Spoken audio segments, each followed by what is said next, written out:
bullying stick walking down the streets like this. But now it seems to be more acceptable and there's so people are open-minded, aren't they? Yeah, people say I look better like this, I look younger. Yeah. But again, it's how you feel in yourself. Yeah. As soon as I've done this podcast, I'll be going home and colouring it. Will you? Definitely. So, you know where, can I bring you back a little bit here? Yeah. So, you know where you say you didn't want to be at home with your mum? Was it just a relationship with your mum, or was it with siblings, or your father as well? Can you give us a bit more? No, it wasn't my father. My father was fantastic. She probably electric cut off because she couldn't afford to pay her bills. So when I was about 6 years old, she chucked him out. Then she met a lovely lad called Mick. He became our stepfather, and he was absolutely brilliant with me all the way through till he passed away, unfortunately. But my mother, she wasn't very good with me. She didn't like me and my sister Elaine. She couldn't stand us. Well, what was you like with your sister? Elaine, I was fine. My Janet, I was perfect. But my older sister Gail, she wasn't that brilliant with us really. We had a laugh with her at Christmases and stuff like that. But we used to play marbles with her and she won every single game we never won. Obviously because she had perfect eyesight with the side peg. Yeah. So we couldn't see the marbles, let alone hit them. I don't know if anyone's heard of a game called Hit and Take. No, never. Marbles. Well, what you do, you'll roll a big marble.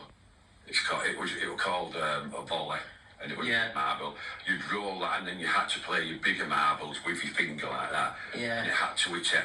But obviously, with us having bad eyes, it was hard to hit. So you never won? Yeah, never won. The big massive tin-foot marbles. You never put no money on it, did you? Because you wasn't being skint. When I'd run out, I used to go and open tin and nick a couple.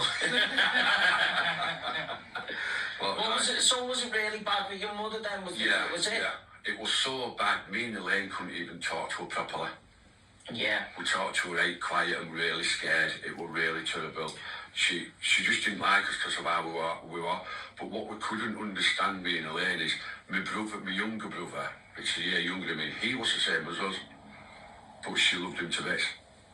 He got everything, whatever he wanted, when he wanted it, he got it. Me and Elaine didn't. Yeah. Which we didn't find fair. Does that still affect you now? It never leaves you, Grant. Yeah. It never ever leaves you. Some things I talk to you about, it's like it's happened yesterday.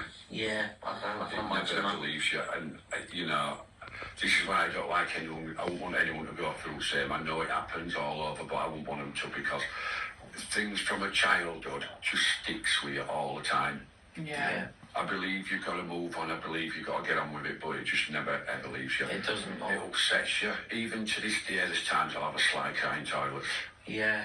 You know what I mean? When I'm thinking about it now. Probably will later on talking to you about this. Yeah. You know what I mean? Because it's not the thing you want to go through, and you can't take it off your mind. It's awful. So, you know, when the day you found out that your mum passed away, obviously it was later on in your life, what did you feel getting that news? It wasn't a bad feeling, to be honest with you. I know it might sound awful to some people, but when I explain about why she didn't like us and what she did to us later on, you'll understand. But it wasn't really a bad feeling. It was just more of a shock. I couldn't believe that she was only 69 and she passed away. Yeah. It was a bit of a shock more than now. And I kept thinking about it for a while, but it doesn't bother me now, to be honest with you. Well, can I bring you back to your stepfather? Because I've never heard you speak about your father or your stepfather before, but you seem to have a smile on your face when you're talking about him. Yeah, because action whatsoever. Did you ever feel difference in your own family? Yeah, 100%. Was that through your mum making you feel like that? Yeah, because, you know, the stuff she used to make me do, and that even from being a kid, she just used to put us in the back room and leave us there for hours and hours. Right, so let's start again from 5. When you were mentioning you were 5 years old, what, you know, anything after that? Well, just a lot after that, the teenager. I can't really remember. I mean, I'm only telling you about when I was put in a care home, and then my auntie took me on because my auntie spoke to me a lot about it. And only over the last few years, unfortunately, she sadly passed away last year, but she spoke to me a lot about it and what happened, but I can't remember that. I can only really remember from my first day at school upwards. Can you? Yeah, I can remember even from being 6, 7, 8, 9, 10, me and Elaine had to pick bits up in the living room. Yeah. We used to spend hours doing it because it was a massive 3-bedroom parlour house. Yeah. So it was absolutely huge. So, and we just had to spend all day picking them up. Yeah. Does it ever make you want to get revenge on your mum? Plenty of time, yeah. Well, Okay. I wouldn't have said revenge. I didn't want to be there. I wanted to leave home. Yeah. Because even from 5 years old, I was strongly into music.